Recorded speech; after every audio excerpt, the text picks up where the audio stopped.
Hello everyone, welcome to my YouTube channel.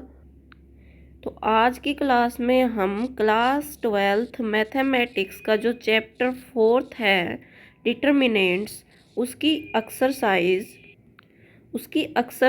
4.2 का introduction समझेंगे। ठीक है, वैसे तो हम इंट्रोडक्शन और जो एक्सरसाइज के क्वेश्चंस है वो एक ही वीडियो में करा देते हैं, लेकिन ये थोड़ी लंबी एक्सरसाइज है तो वीडियो ज़्यादा लंबी हो जाएगी। ठीक है, तो अलग अलग 2 पार्ट में हो जाएगा ये। तो इससे पहले एक्सरसाइज 4.1 में हमने डिटर्मिनेंट के बारे में पढ़ा था कि डिटर्मिनेंट किसी भी मैट्रिक्स का कैसे निकालते हैं, स्क्वायर मैट्रिक्स का, क्योंकि डिटर्मिनेंट होता ही स्क्वायर मैट्रिक्स का है। ठीक है, तो हमारे सिलेबस में सिर्फ 3 ऑर्डर तक की स्क्वायर मैट्रिक्स का ही डिटर्मिनेंट हम पढ़ेंगे, यानी कि जो 1 ऑर्डर की, 2 ऑर्डर की एंड 3 ऑर्डर की। ठीक है, 1 ऑर्डर की मैट्रिक्स होने का मतलब क्या है कि उसमें 1 रो है और 1 ही कॉलम है। 2 ऑर्डर की होने का मतलब क्या है कि उसमें 2 रोज हैं एंड 2 ही कॉलम है। 3 ऑर्डर की मैट्रिक्स होने का मतलब क्या है कि उसमें 3 रोज हैं और 3 ही कॉलम है। ठीक है, तो वो इससे पहले वाली एक्सरसाइज में हमने पढ़ लिया। अगर आपने वीडियो नहीं देखी है वो तो वीडियो देख लेना। ठीक है, तो आज की एक्सरसाइज में हम पढ़ेंगे कि प्रॉपर्टीज ऑफ डिटर्मिनेंट क्या होती हैं। प्रॉपर्टीज ऑफ डिटर्मिनेंट क्या होंगी? टोटल 6 प्रॉपर्टी हैं जिनको हम 1 बाय 1 करके समझेंगे। ठीक है, तो चलिए स्टार्ट करते हैं। प्रॉपर्टी फर्स्ट है the value of determinant remain unchanged if its rows and column are interchange. Row और कॉलम को अगर हम इंटरचेंज कर दें, यानी कि जो रो है उनको कॉलम बना दे और जो कॉलम है उनको रो बना दे, तो जो डिटर्मिनेंट की वैल्यू हो वो अनचेंज्ड रहेगी, मतलब चेंज नहीं होगी। जैसे मान लिया ये एक डिटर्मिनेंट दे रखा है, इसमें ये रो है A1 A2 A3, एक ये रो है B1 B2 B3 एंड एक ये रो है C1 C2 C3। अगर इन रो को हम कॉलम में इंटरचेंज कर दें, यानी कि A1 A2 A3, तो ये रो थी, इसका हमने क्या बना दिया, ये कॉलम बना दिया। इसी टाइप से इसको कर देंगे B1 B2 एंड B3, अब इसको C1 C2 एंड C3। ठीक है, तो देखो हमने रो को कॉलम बना दिया, यानी कि रो को कॉलम में इंटरचेंज कर दिया, तो जो इसका अब डिटर्मिनेंट आएगा ना वो सेम ही रहेगा। तो ये हो गई प्रॉपर्टी नंबर फर्स्ट। अब ये इंटरचेंज क्या है, ये हमने पिछले चैप्टर में पढ़ा था कि जब हम किसी मैट्रिक्स की रो को कॉलम में इंटरचेंज करते हैं तो वो क्या हो जाता है, ट्रांसपोज ऑफ दैट मैट्रिक्स हो जाता है।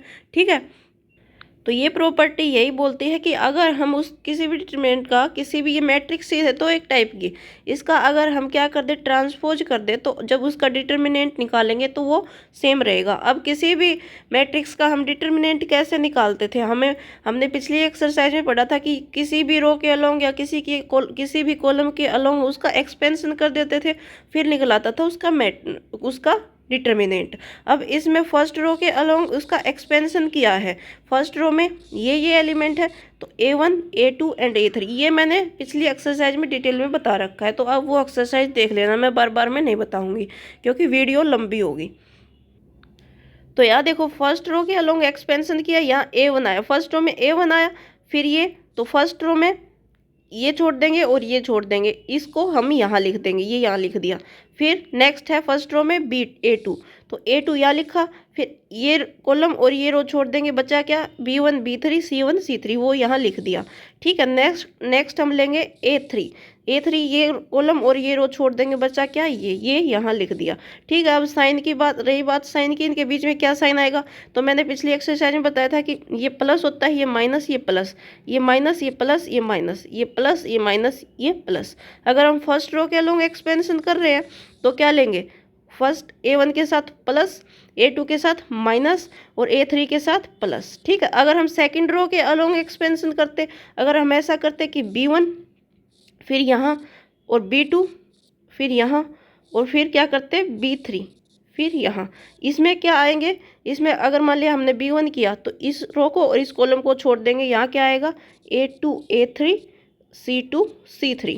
ठीक है, इसी टाइप से अब हमने लिया B2, तो B2 ये आएगा A1 A3 C1 C3। अब आई B3, तो ये B3 ये कॉलम और ये रो छोड़ देंगे, क्या बचा A1 A2 और C1 C2। अब यहाँ बात रही साइन की, तो मैंने बताया था plus minus plus minus plus minus plus minus plus. तो अब यहाँ देखो क्या है, B1 के साथ माइनस है तो यहाँ आएगा माइनस, B2 के साथ प्लस तो यहाँ आएगा प्लस, B3 के साथ माइनस तो यहाँ आएगा माइनस। इस टाइप से करते हैं, ठीक है। अब ये क्या किया है, इसको सोल्व करने के बाद अब हमारे पास जो ये आ गया, ये आ गया, तो इसका डिटर्मिनेंट कैसे निकालेंगे, इसकी इससे मल्टीप्लाई माइनस इन दोनों की मल्टीप्लाई। तो देखो B2C3 माइनस B3C2, ये इस टाइप से हमने सोल्व कर लिया। नेक्स्ट हमने क्या किया है कि इंटरचेंज किया है रो को कॉलम में। तो इंटरचेंज करके फिर इसका अगर फर्स्ट रो के अलोंग हम इसका डिटर्मिनेंट निकालेंगे या फर्स्ट कॉलम के अलोंग निकाल लो, अगर फर्स्ट कॉलम के अलोंग निकालेंगे तो सेम आएगा, देखो सेम आएगा, जो यहाँ आया है वो ही डिटर्मिनेंट आएगा। तो इसका मतलब ये है कि प्रॉपर्टी फर्स्ट क्या कहती है कि अगर रो को हम कॉलम में इंटरचेंज कर देते हैं तो डिटर्मिनेंट सेम रहता है, ठीक है। ये हो गई प्रॉपर्टी फर्स्ट। और रो को कॉलम में चेंज करने का मतलब क्या है कि हम उसका ट्रांसपोज कर रहे हैं उस मैट्रिक्स का, ठीक है। तो ये इस प्रॉपर्टी के बेस पर एक एग्जाम्पल दे रखा है, वेरीफाई प्रॉपर्टी फर्स्ट, ये डिटर्मिनेंट दे रखा है। तो पहले इसका डिटर्मिनेंट निकाल लेंगे कि हम क्या किसके अलोंग एक्सपेंड करेंगे, फर्स्ट रो के अलोंग। फर्स्ट रो के अलोंग हमने क्या, ये है 2 -3 एंड 5, 2 लिखा हमने, -3 लिखा एंड 5 लिखा। अब साइन क्या होंगे इसका, प्लस माइनस प्लस, ठीक है। तो यहाँ प्लस साइन है, आगे इसके आगे देखो माइनस साइन लग गया और इसके आगे प्लस साइन लग गया। अब देखो ये दो माइनस क्यों लगे हैं, ये एक तो -3 इस एलिमेंट के साथ ही है माइनस, क्योंकि हम फर्स्ट रो के अलोंग एक्सपेंड कर रहे हैं तो ये एलिमेंट उठाएंगे ना, तो एक तो ये माइनस इस एलिमेंट के साथ ही है, और एक रूल के हिसाब से यहाँ क्या आएगा, प्लस आएगा या माइनस आएगा, वो माइनस इस वजह से है, ठीक है। तो अब फिर ये सिंपल हमने जैसे में डिटर्मिनेंट निकालते हैं वैसे इसका डिटर्मिनेंट निकाल लेंगे, ठीक है। फिर इसका डिटर्मिनेंट आया -28। अब रो को हमने कॉलम में क्या कर दिया, इंटरचेंज कर दिया। अब इसको एक्सपेंड करेंगे किसके अलोंग, फर्स्ट कॉलम के अलोंग। अगर एक्सपेंड करेंगे फर्स्ट रो के अलोंग भी, अब देखो फर्स्ट कॉलम के अलोंग एक्सपेंड करेंगे तो हमारे पास यही एलिमेंट आ जाएंगे जो यहाँ पर आए हैं, ठीक है। अब फर्स्ट रो के अलोंग भी कर सकते हैं, फिर भी सेम ही वैल्यू रहेगी डिटर्मिनेंट की, ठीक है। तो इसमें अपनी सहूलियत के अकॉर्डिंग इसने क्या किया, फर्स्ट कॉलम के अलोंग एक्सपेंड कर दिया, ठीक है।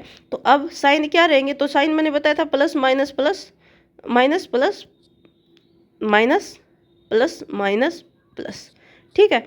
तो अब देखो फर्स्ट कॉलम के अलोंग ये क्या साइन है, प्लस है माइनस है फिर प्लस है, तो यहाँ देखो प्लस है, यहाँ ये माइनस साइन है और ये फिर प्लस है, ठीक है। तो इस टाइप से इनकी इसकी वैल्यू भी क्या आएगी, -28। सो इन दोनों का डिटर्मिनेंट क्या है, इन दोनों का डिटर्मिनेंट सेम है, ठीक है। ये डिटर्मिनेंट को रिप्रेजेंट करने का साइन है। डिटर्मिनेंट को हम ऐसे भी डिटर्मिनेंट ए रिप्रेजेंट कर सकते हैं, या ऐसे भी रिप्रेजेंट कर सकते हैं, या ऐसे भी रिप्रेजेंट कर सकते हैं, ठीक है। ये डिनोट करने का साइन है डिटर्मिनेंट को। प्रॉपर्टी सेकंड क्या कहती है, इफ एनी टू रोज और column of determinant are interchanged then sign of determinant changes.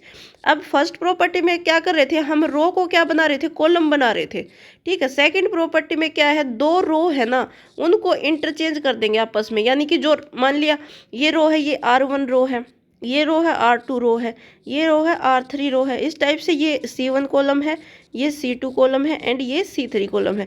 अब क्या करेंगे, हम रो को आपस में इंटरचेंज करेंगे, जैसे R2 को R1 बना देंगे और R1 को R2, जैसे इन दोनों को आपस में इंटरचेंज कर दिया। इन दोनों रो को हमने आपस में क्या किया, इंटरचेंज कर दिया इन दोनों रो को, ठीक है। तो यहाँ आ गया B1 B2 B3, A1 A2 A3, C1 C2 C3। किसी भी दो रो को इंटरचेंज कर सकते हैं, इन दोनों को भी इंटरचेंज कर सकते हैं, या फर्स्ट को और थर्ड को भी इंटरचेंज कर सकते हैं। इसी टाइप से कॉलम को भी इंटरचेंज कर सकते हैं, ये कॉलम है, ये कॉलम है और ये कॉलम है, इन दोनों को इंटरचेंज कर सकते हैं। या फिर क्या कर सकते हैं, सेकंड और थर्ड को इंटरचेंज कर सकते हैं, या फर्स्ट एंड थर्ड को इंटरचेंज कर सकते हैं। यानी हमें आपस में रो या कॉलम को इंटरचेंज करना है। फर्स्ट प्रॉपर्टी में क्या था कि रो को हम कॉलम के साथ इंटरचेंज कर रहे थे, मतलब रो को कॉलम बना रहे थे और कॉलम को रो। सेकंड प्रॉपर्टी में क्या है कि फर्स्ट रो को सेकंड रो बना दे, या सेकंड को थर्ड बना दे, या फर्स्ट को थर्ड बना दे, मतलब रो को आपस में इंटरचेंज कर देंगे। तो क्या होगा, जो इंटरचेंज करने के बाद जो डिटर्मिनेंट आएगा, वो इंटरचेंज करने से पहले जो डिटर्मिनेंट था उसका नेगेटिव आएगा, ठीक है। उसका क्या आएगा, नेगेटिव आएगा, उसका मतलब साइन चेंज हो जाएगा। अगर इंटरचेंज करने से पहले डिटर्मिनेंट पॉजिटिव था तो इंटरचेंज करने के बाद डिटर्मिनेंट नेगेटिव आ जाएगा। अगर इंटरचेंज करने से पहले डिटर्मिनेंट नेगेटिव था तो इंटरचेंज करने के बाद पॉजिटिव आ जाएगा, ठीक है। ये है सेकंड प्रॉपर्टी। तो इसके बेस पर ये एग्जांपल देख लेते हैं प्रॉपर्टी सेकंड के बेस पर। जैसे ये है, ये सेम एग्जांपल 6 है, उसका ही डिटर्मिनेंट निकाला है। उसका डिटर्मिनेंट कितना आया था, -28 आया था। अब दो रो को इंटरचेंज किया है, R2 और R3 को। दो रो को इंटरचेंज किया यानी R2 को R3 बना दिया और R3 को R2। देखो ये R2 है ये रो और ये R3 है, तो R2 की जगह R3 लिख दी, ये लिख दी, और R3 की जगह R2 लिख दी। ठीक है, ये इंटरचेंज कर दिया। अब इनका डिटर्मिनेंट करेंगे, फर्स्ट रो के अलोंग एक्सपेंड करेंगे। फर्स्ट रो के अलोंग 2 है, -3 है और 5 है। ठीक है, अब यहाँ प्लस माइनस प्लस, तो plus sign minus sign plus sign. अब 2 लिया तो क्या बचा, 5 - 7 0 4, 5 - 7 0 4। ठीक है, फिर -3 लिया, -3 लिया तो क्या बचा, 1 - 7 6 4, 1 - 7 6 4। फिर हमने क्या लिया, 5 लिया तो क्या बचा, 1 5 6 0, 1 5 6 0।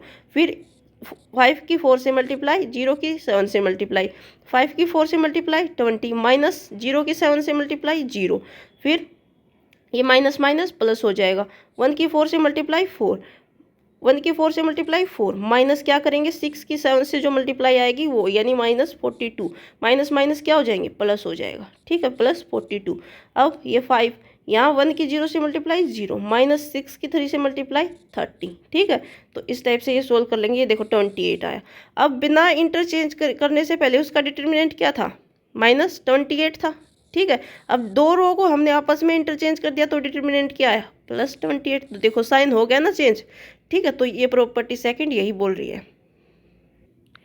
प्रॉपर्टी नंबर थर्ड है, इफ एनी टू रोज और column of determinant are identical. Identical मतलब सेम है। अगर कोई भी दो रो या दो कॉलम किसी भी डिटर्मिनेंट की अगर सेम है तो क्या होगा, the value of determinant is 0। तो वैल्यू ऑफ डिटर्मिनेंट क्या होगी, 0। फॉर एग्जाम्पल देखो ये दे रखा है, इसमें एक ये फर्स्ट रो, ये first row and third row same है, first row and third row same है, तो क्या होगी इसकी डिटर्मिनेंट की वैल्यू, इसकी डिटर्मिनेंट की वैल्यू 0 होगी। क्यों होगी, क्योंकि अभी अभी हमने पढ़ा है प्रॉपर्टी सेकंड में। प्रॉपर्टी सेकंड में हमने क्या पढ़ा है, प्रॉपर्टी सेकंड में हमने पढ़ा है कि अगर किसी भी डिटर्मिनेंट की दो रो को या दो कॉलम को हम क्या कर देते हैं, चेंज कर देते हैं, इंटरचेंज कर देते हैं, तो उसके जो इंटरचेंज करने के बाद जो डिटर्मिनेंट आता है वो इंटरचेंज करने से पहले जो डिटर्मिनेंट था उसका साइन चेंज होके आता है।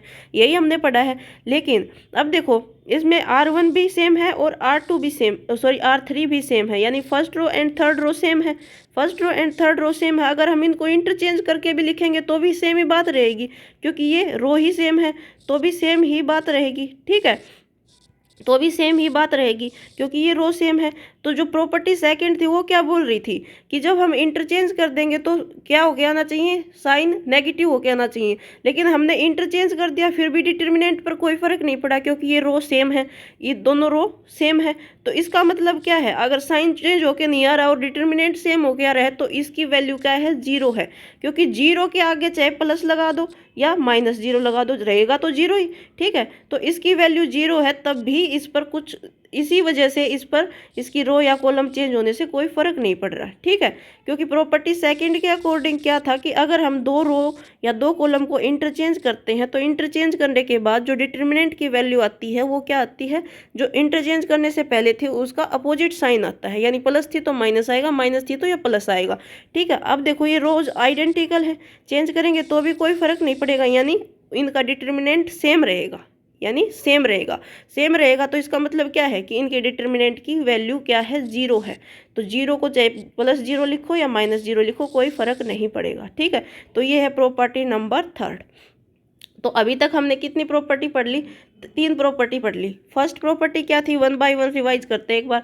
फर्स्ट प्रॉपर्टी क्या थी, फर्स्ट प्रॉपर्टी कि रो को कॉलम में अगर इंटरचेंज कर दें या कॉलम को रो में इंटरचेंज कर दें, यानी रो को कॉलम बना दें और कॉलम को रो बना दें, उसका मतलब क्या है कि ट्रांसपोज कर दें, ट्रांसपोज कर दें। तो क्या हो रहा था कि डिटर्मिनेंट सेम रहता है, यानी रो को कॉलम में इंटरचेंज कर देते हैं तो क्या क्या होता है, डिटर्मिनेंट सेम रहता है। सेकंड प्रॉपर्टी क्या थी, दो रो को इंटरचेंज कर दें, दो रो को इंटरचेंज कर दें, ठीक है, यानी आर आई एथ रो और आर कोई भी जे एथ रो है उनको इंटरचेंज कर दे, या कॉलम आई एथ कॉलम या जे एथ कॉलम को इंटरचेंज कर दे। तो क्या हो रहा था, डिटर्मिनेंट की वैल्यू, मतलब डिटर्मिनेंट का जो साइन था वो चेंज हो रहा था। ठीक है, यानी इंटरचेंज करने से पहले अगर पॉजिटिव था तो वो इंटरचेंज करने के बाद नेगेटिव आ रहा था, या पहले नेगेटिव था तो बाद में पॉजिटिव आ रहा था। थर्ड प्रॉपर्टी क्या थी, अगर दो रो, कोई भी दो रो क्या है, सेम है, दो रो अगर सेम है या दो कॉलम सेम है तो क्या होगा, उसके डिटर्मिनेंट की वैल्यू क्या हो जाएगी, 0 हो जाएगी। ठीक है, 3 प्रॉपर्टी हो गई, 3 और बाकी बचती हैं वो और देख लेते हैं। प्रॉपर्टी 4 बोल रही है, if each element of a row और column of determinant is multiplied by a constant K, then its value get multiplied by के।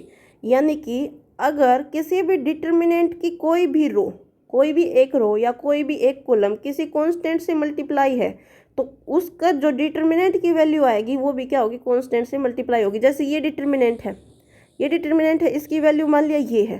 ठीक है, अब किसी भी एक कांस्टेंट से मल्टीप्लाई करते हैं, इसको किसी भी एक कांस्टेंट से मल्टीप्लाई करते हैं, अब इसका डिटर्मिनेंट निकालेंगे तो वो क्या आएगी, तो अब इसका ये डिटर्मिनेंट मान लिया ये है तो ये किसके आएगा, के, जो इसका डिटर्मिनेंट था उसके इक्वल आया। ठीक है, कहने का मतलब क्या है, कहने का मतलब ये है कि देखो फॉर एग्जाम्पल अगर हम कोई ये लें, कोई ये मान लिया ये मैट्रिक्स ले ली और इसका डिटर्मिनेंट निकाल रहे हैं हम, इसके डिटर्मिनेंट को हमने इससे रिप्रेजेंट किया है। अब इस एक और डिटर्मिनेंट है उसके में हमने क्या किया, फर्स्ट रो को एक केस कांस्टेंट से मल्टीप्लाई कर दिया। अब इसको हम सोल्व करेंगे तो यानी इसको अगर फर्स्ट रो के अलोंग एक्सटेंड करेंगे, फर्स्ट रो के अलोंग एक्सटेंड करेंगे तो ये आएगी वैल्यू, फिर हमने के कॉमन ले लिया, अंदर बचा ये किसके इक्वल है, ये किसके इक्वल है, ये इस डिटर्मिनेंट के ही तो इक्वल है, यानी के डेल्टा, यानी के इसके इक्वल आ गया। तो अगर हम किसी कांस्टेंट से किसी भी रो को या किसी भी कॉलम को भी कर सकते हैं, मान लिया हम क्या करें, के इससे मल्टीप्लाई कर दे तो फिर जो डिटर्मिनेंट की वैल्यू आएगी वो भी क्या आएगी, के इसके इक्वल आएगी। ठीक है, तो इसका मतलब क्या है, देखो अगर कोई के से मल्टीप्लाइड है कोई डिटर्मिनेंट तो हम के को बाहर भी लेके आ सकते हैं। अगर कोई एक रो भी किसी कांस्टेंट से मल्टीप्लाई है तो उस कांस्टेंट को हम बाहर लेके आ सकते हैं। डिटर्मिनेंट के जैसे मैट्रिक्स थी, मैट्रिक्स कोई भी मैट्रिक्स होती थी इस टाइप की, A11 A12 A13 A21 इस टाइप की स्क्वायर मैट्रिक्स होती थी। अगर इसके बाहर कोई भी कांस्टेंट था उसका मतलब क्या था कि वो कांस्टेंट मैट्रिक्स के हर एक एलिमेंट से मल्टीप्लाई होगा। देखो कोई मैट्रिक्स थी A11 A12 A13 A21 A22 A23 A31 A32 A33। अब इसके बाहर अगर कोई कांस्टेंट के है, इसका मतलब क्या था कि के हर एक से मल्टीप्लाई होगा, इससे भी इससे भी इससे भी इससे भी इससे भी, जब अंदर लेके जाएंगे तब। लेकिन डिटर्मिनेंट के केस में क्या है कि अगर के है बाहर तो यानी ये किसी एक रो या एक कॉलम में से हम क्या कर सकते हैं, उसको कॉमन लेके बाहर ले सकते हैं। ठीक है, तो डिटर्मिनेंट के केस में अलग अलग रो का अलग अलग कांस्टेंट बाहर लिया जा सकता है या अलग अलग कॉलम का अलग अलग कांस्टेंट बाहर लिया जा सकता है। ठीक है, तो इसमें रिमार्क्स देखो, by this property we can take out any common factor from one row और any one column of the given determinant. तो हम किसी भी एक रो या किसी भी एक कॉलम से कोई भी कॉमन फैक्टर बाहर ले सकते हैं। ठीक है, तो मान लिया कोई है हमारे पास इस टाइप की है 2 4 एंड 6 1 3 5 2 5 8। ठीक है, तो अब देखो फर्स्ट रो में एक क्या है, ये 2 इंटू 1 है, ये 2 इंटू 2 है और 2 इंटू 3 है। तो ये देखो इसमें 2 2 2 दोनों हर एक एलिमेंट में तो 2 हम बाहर लेके आ सकते हैं और यहाँ अंदर क्या लिख देंगे, यहाँ लिख देंगे 1 2 एंड 3। ठीक है, इस टाइप से कोई अगर किसी भी रो में कॉमन फैक्टर आ रहा है या किसी भी कॉलम में कॉमन फैक्टर आ रहा है तो उसको हम बाहर लेके आ सकते हैं। ठीक है, और फॉर एग्जाम्पल ऐसे दे दिया कि 1 2 3 5 6 8 9 8 5। ठीक है, इसका डिटर्मिनेंट अगर हमें मान ले दे दें, इसका डिटर्मिनेंट कुछ भी दे दें, मान लिया x है इसका डिटर्मिनेंट, तो और एक और इसका अगर हमें फाइंड करने को बोले 2 4 6 5 6 8 9 8 5, अगर इसका हमें डिटर्मिनेंट फाइंड करने के लिए बोले तो वो क्या होगा बताओ, देखो ये सेम लग रही है ये दोनों, 5 6 8 9 8 5, इसमें चेंज है, इसमें क्या चेंज है, इससे हम अगर 2 बाहर लेके आएंगे 2, तो यहाँ क्या हो जाएगा 1 2 3 ही हो जाएगा। ठीक है, अब 2 बाहर आया है और इसका डिटर्मिनेंट कितना है, इसका डिटर्मिनेंट कितना है x है, तो इसका हो जाएगा 2x।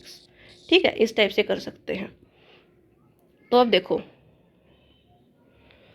अब ये है if corresponding elements of any two rows of determinant are proportional in the same ratio then its value is 0। ठीक है, इसका मतलब क्या है, हमने पहले पढ़ा था कि दो रो या दो कॉलम अगर आइडेंटिकल है, सेम है, तो भी डिटर्मिनेंट की वैल्यू 0 होगी। अब इसमें दो रो क्या है, प्रोपोर्शनल है एक दूसरे की, यानी उनका रेशियो क्या है, सेम है, तो भी उनकी वैल्यू क्या होगी, 0 होगी। जैसे देखो, रो जो R1 है और जो रो R3 है, ये क्या है, एक दूसरे की प्रोपोर्शनल है, यानी A1 by KA1, A2 by KA2 और A3 बाई KA3, सबका रेशियो क्या है, 1/k है, सबका रेशियो क्या है, 1/k, यानी सेम रेशियो है, एक दूसरे के प्रोपोर्शनल है, तो भी इनका क्या होगा, डिटर्मिनेंट 0 होगा। ठीक है, तो कोई भी दो रो के एलिमेंट्स अगर प्रोपोर्शनल हैं एक दूसरे के, कोई भी दो रो के एलिमेंट्स अगर प्रोपोर्शनल है, देखो ध्यान से, corresponding elements of any two row या कॉलम, किसी भी दो रो या कॉलम के कोरस्पॉन्डिंग एलिमेंट्स। अब देखो ये R3 रो है और ये R1 रो है, इनके कोरस्पॉन्डिंग एलिमेंट्स एक दूसरे के प्रोपोर्शनल है। जैसे A1/A3 का रेशियो सेम है, A2/A2 का रेशियो सेम है और A3/A3 का रेशियो सेम है, तो ये क्या हो जाएगी, 0 हो जाएगा। ठीक है, तो हमने फोर्थ प्रॉपर्टी भी पढ़ ली। फोर्थ प्रॉपर्टी क्या बोल रही है कि हम किसी भी कांस्टेंट से, अगर एक कांस्टेंट से किसी भी डिटर्मिनेंट को मल्टीप्लाई करते हैं, तो उसका जो डिटर्मिनेंट आ रहा है वो उस कांस्टेंट से मल्टीप्लाई हो जाता है, या किसी भी एक रो में से या किसी भी एक कॉलम में से हम कोई अगर कॉमन फैक्टर है उसको, तो उसको बाहर भी ले सकते हैं। ठीक है, और ये एक बात ये पढ़े कि अगर प्रोपोर्शनल है तो भी उसका डिटर्मिनेंट क्या होगा, 0 होगा।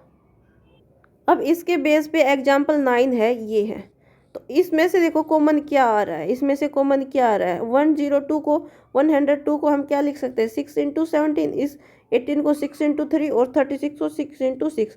तो देखो 6 क्या है, कॉमन है, तो जैसे ये प्रॉपर्टी बोल रही थी कि अगर कोई कॉमन फैक्टर है तो उसको हम बाहर ले सकते हैं, तो ये हमने किसी भी एक रो में अगर कॉमन फैक्टर है तो हम उसको बाहर ले सकते हैं। जैसे अगर यहाँ 1 3 4 की जगह क्या होता, यहाँ होता 4 8 और 12, तो यहाँ क्या होता, 4 × 1 लिख सकते हैं इसको, 4 × 2 लिख सकते हैं और 4 × 3 लिख सकते हैं।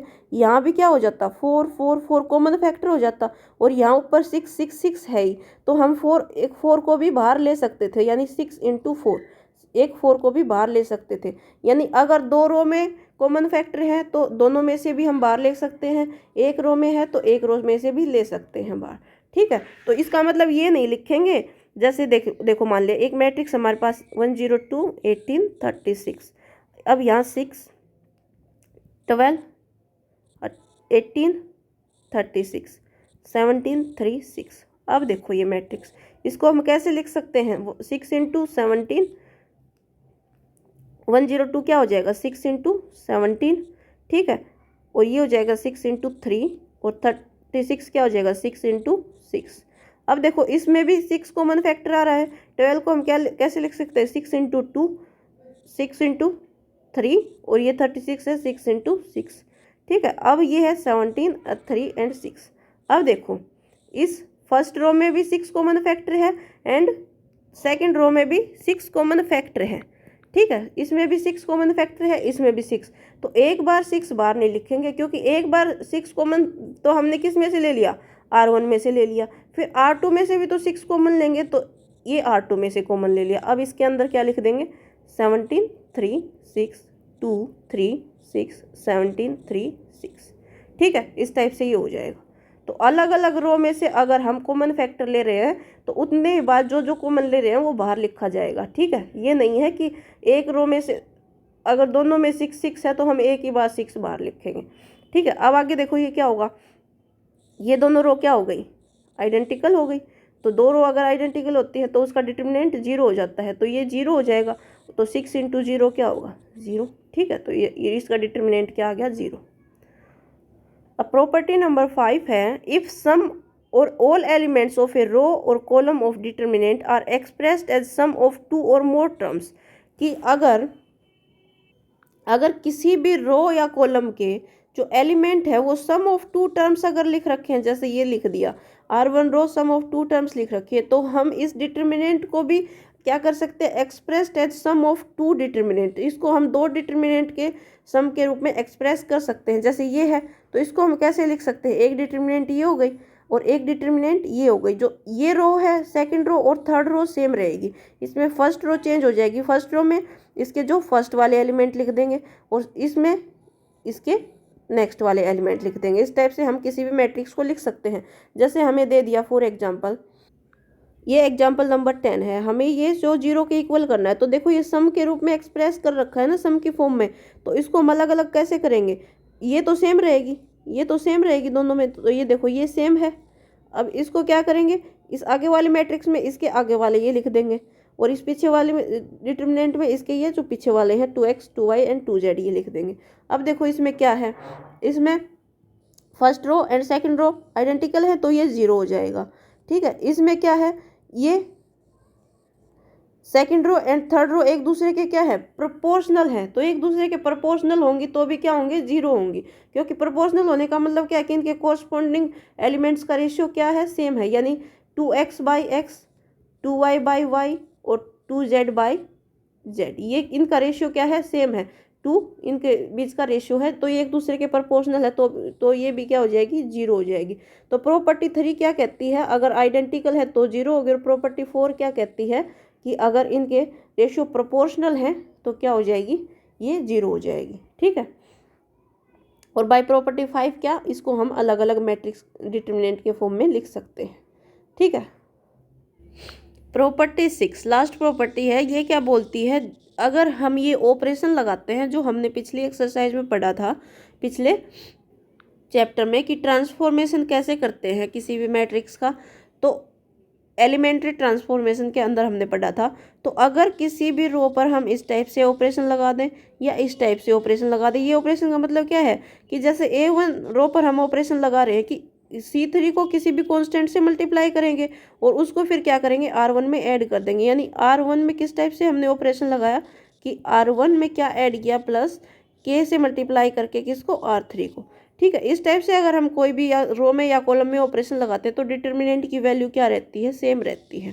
ठीक है, तो इस टाइप से हम कोई भी ऑपरेशन लगा सकते हैं डिटर्मिनेंट पर। अब कैसे रहती है डिटर्मिनेंट की वैल्यू सेम, वो भी देख लेते हैं। अब ये आ गया इस टाइप से, तो प्रॉपर्टी 5 का यूज करके हम क्या करेंगे, देखो दो टर्म्स के सम के फॉर्म में लिखा है तो हम इसको दो डिटर्मिनेंट के फॉर्म में लिख सकते हैं। एक में क्या लिखेंगे, A1 A2 and A3, second में ये रो और ये रो तो सेम रहेगी। फिर इसमें सेकंड में फर्स्ट रो की जगह क्या हो जाएगा, KC1 KC2 एंड KC3। देखो ये इस टाइप से हो जाएगा। प्रॉपर्टी 5 का यूज करके हमने इस टाइप से लिख दिया।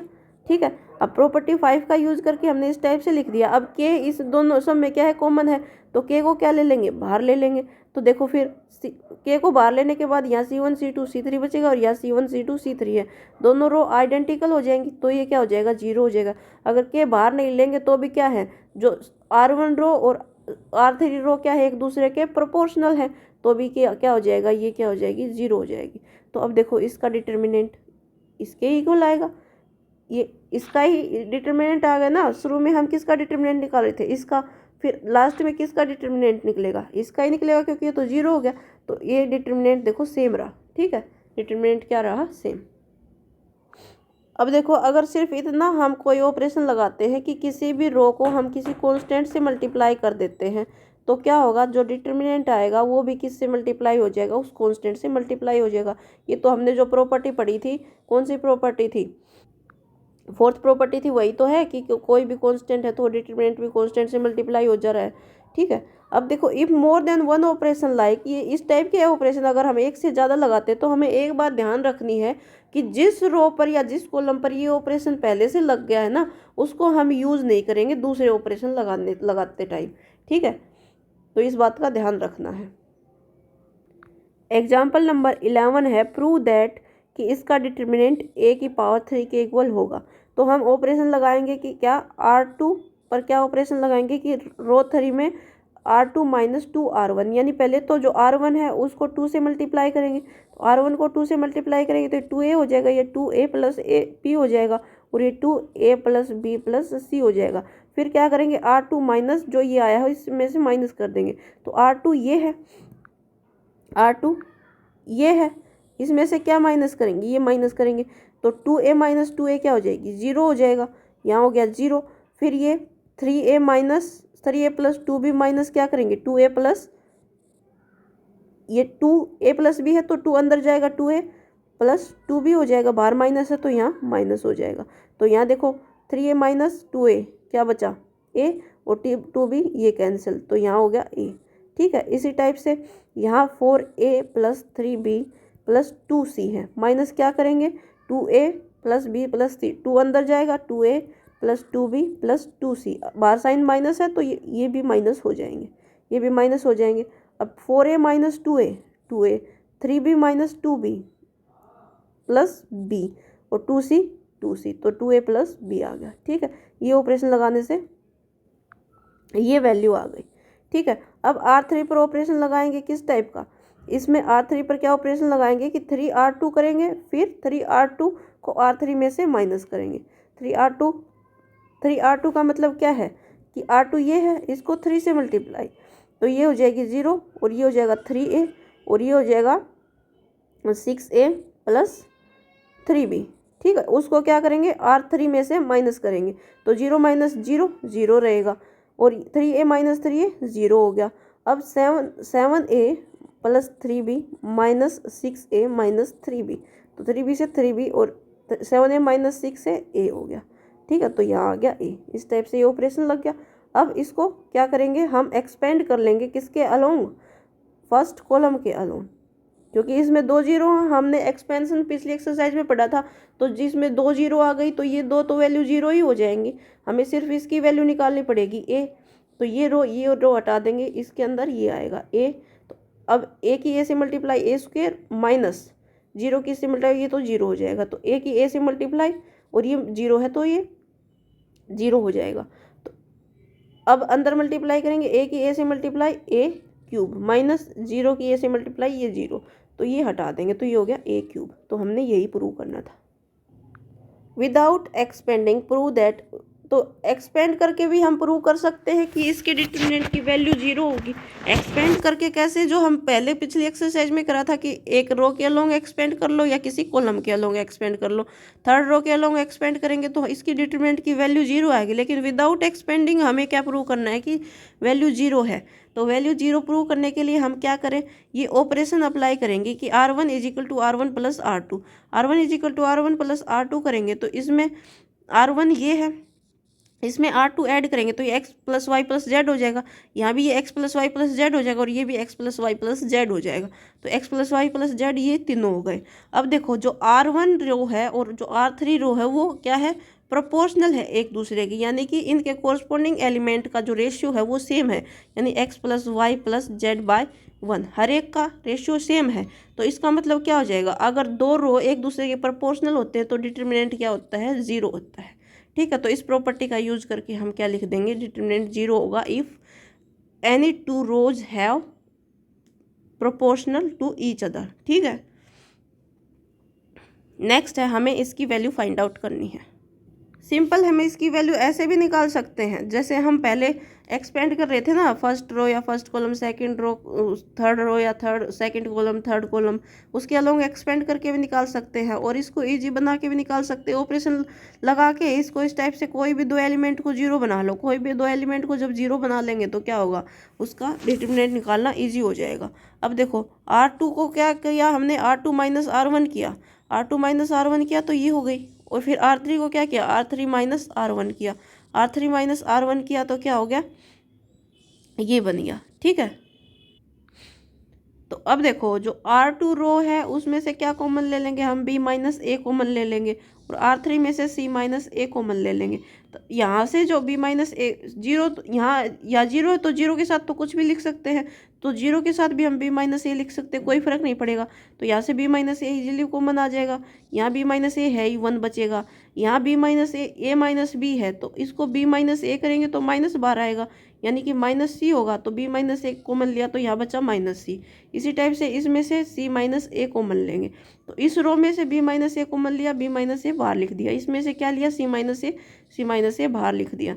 अब इसको क्या करेंगे फर्स्ट कॉलम के अलोंग एक्सपेंड कर लेंगे तो ये तो जो दो जीरो हैं सिर्फ हम यही लिखेंगे, वन के साथ वन माइनस सी और one minus b, one minus b minus one की मल्टीप्लाई माइनस सी से माइनस सी, तो ये हो जाएगा माइनस बी प्लस सी।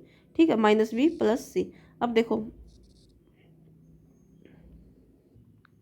इसको इतना करके भी छोड़ सकते हैं, इसको इतना ऐसे भी लिख सकते हैं कि बी माइनस ए सी माइनस ए और ये क्या हो जाएगा सी माइनस बी। ठीक है, इतना करके भी छोड़ सकते हैं, या इसको हम ऐसे लिखेंगे ए माइनस बी लिखेंगे तो बाहर क्या आएगा ये माइनस हो जाएगा, ये माइनस हो जाएगा।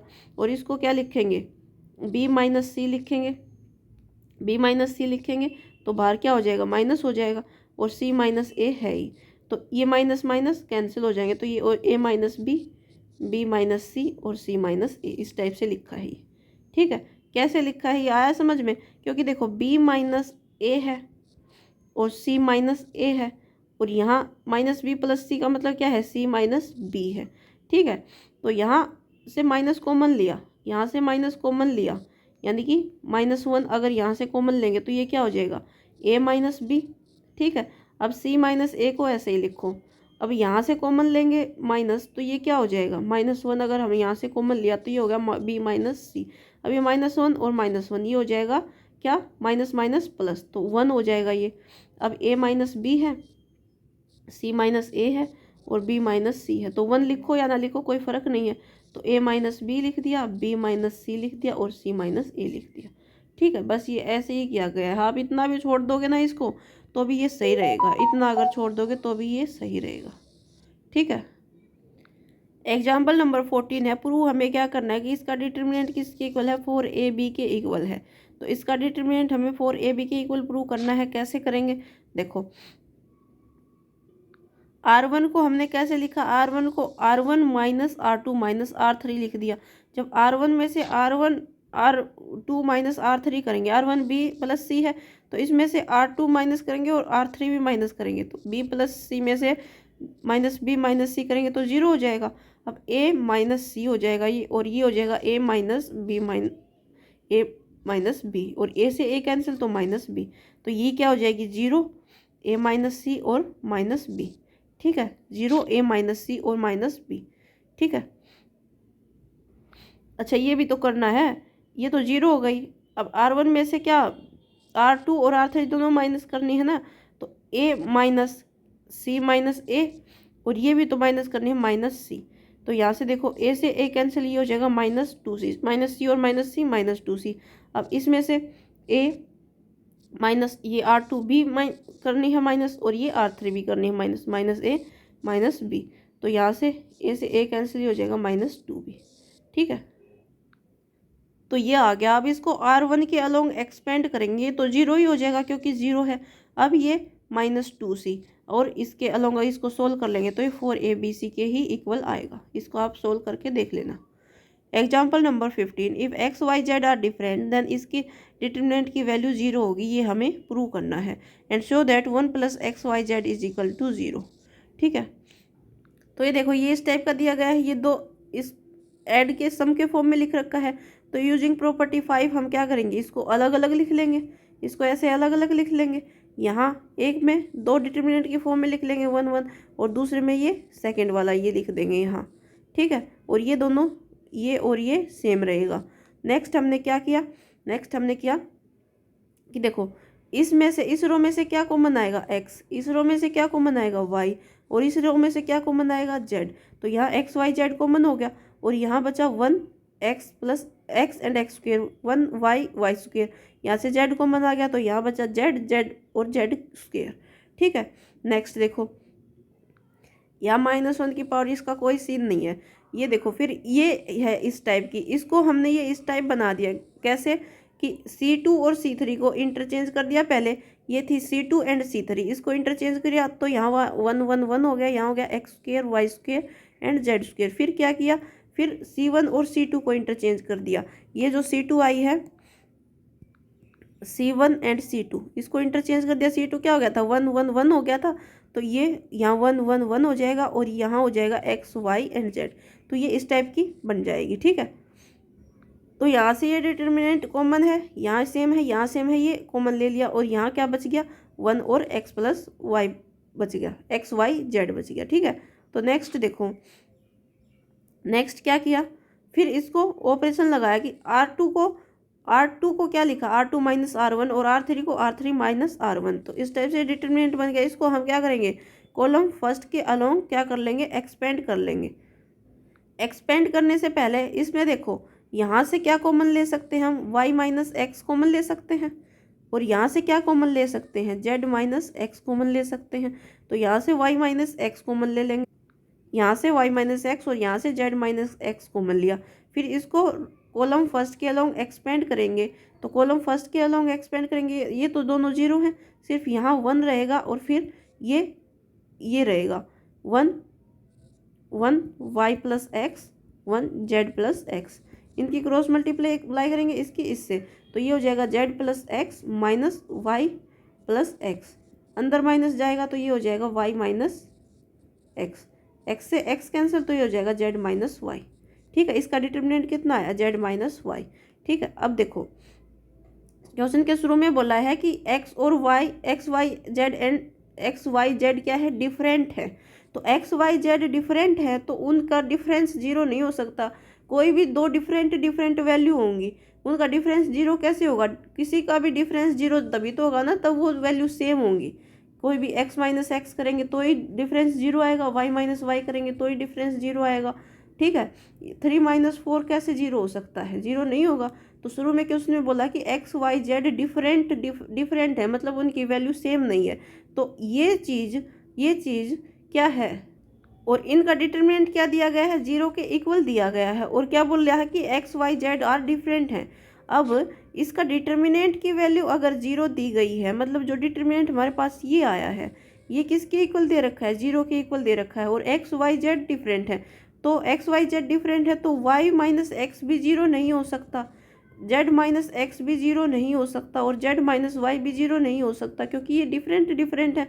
अगर इनकी वैल्यू सेम होती तो ये जीरो हो सकती थी, और ये डिटर्मिनेंट जीरो है, तो क्या होगा, ये वैल्यू जीरो होगी तभी तो जीरो होगा, यानी कि 1 प्लस एक्स वाई जेड को ही जीरो होना पड़ेगा तभी ये डिटर्मिनेंट जीरो होगा। ठीक है, तो इससे one plus x y z क्या हो जाएगी, जीरो हो जाएगी, और हमने यही प्रूव करना था। ठीक है, क्वेश्चन नंबर 16 है, शो दैट, इसका जो डिटर्मिनेंट है वो इसके इक्वल आएगा, ये हमें क्या करना है, शो करना है। ठीक है, तो ये दोनों सेम ही चीज़ें हैं, जैसे देखो ए बी सी बाहर है, अंदर ये है, तो अंदर हम एलसीएम लेंगे, क्या आएगा, ए बी सी आएगा। ठीक है, फिर अंदर 1 है तो ये ए बी सी हो जाएगा, फिर 1/a है तो ए से ए कैंसिल, बचेगा बी सी, फिर अंदर 1/b है तो b से b कैंसिल, बचेगा ए सी, फिर c है तो c से c कैंसिल, बचेगा ए बी। ठीक है, ए बी सी से ये कैंसिल, तो यहाँ बचेगा a b c plus b c plus a c plus a B.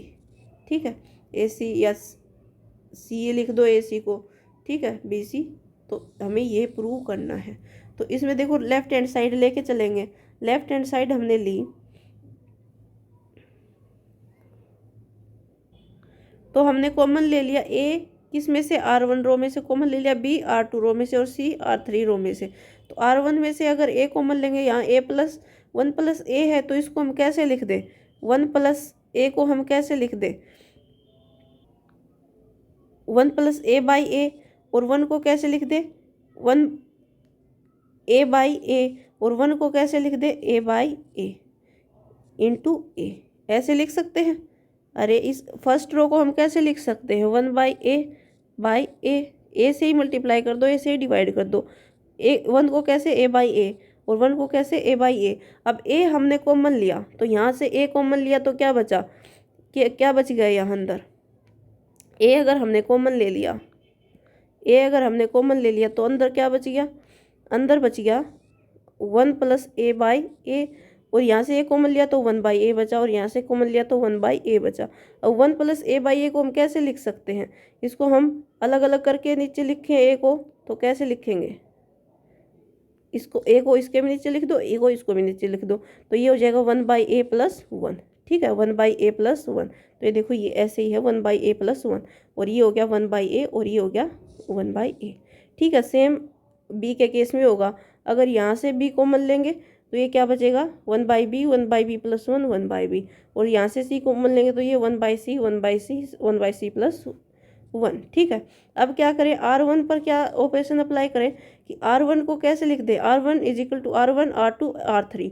तो R1 ये है, इसमें R2 और R3 ऐड करेंगे तो यानी 1/a + 1/b + 1/c+1। ठीक है, इसी टाइप से ये हो जाएगा और ये हो जाएगा। ठीक है, अब देखो ये जो रो बनी है R1, ये सेम वैल्यू है हर एक एलिमेंट की, तो ये हम कॉमन ले सकते हैं। तो यहाँ से ABC बार पहले ही है, और 1 + 1/a + 1/b + 1/c अगर कॉमन लेंगे तो अंदर क्या बचेगा 1 1 1, और 1/b 1/b+1 ये सेम रहेगी और ये सेम रहेगी। देखो इस टाइप से हो जाएगा, ये हमने कॉमन ले लिया, यहाँ 1 1 1 हो गया, और यहाँ ये यहाँ ये। अब नेक्स्ट देखो, अब C2 पर हमने ऑपरेशन अप्लाई किया कि C2 को क्या लिखे, C2 - C1 कर दें।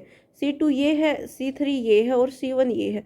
C2 जो कॉलम है सेकंड कॉलम, उसको हम क्या कैसे लिखे, C2 - C1, यानी 1 - 1 0 हो जाएगा। अब 1 - b + 1 - 1 - b, तो इससे ये कैंसिल, ये 1 हो जाएगा। अब 1/c - 1/c तो 0 हो जाएगा। ठीक है, अब C3 पर क्या है कि C3 -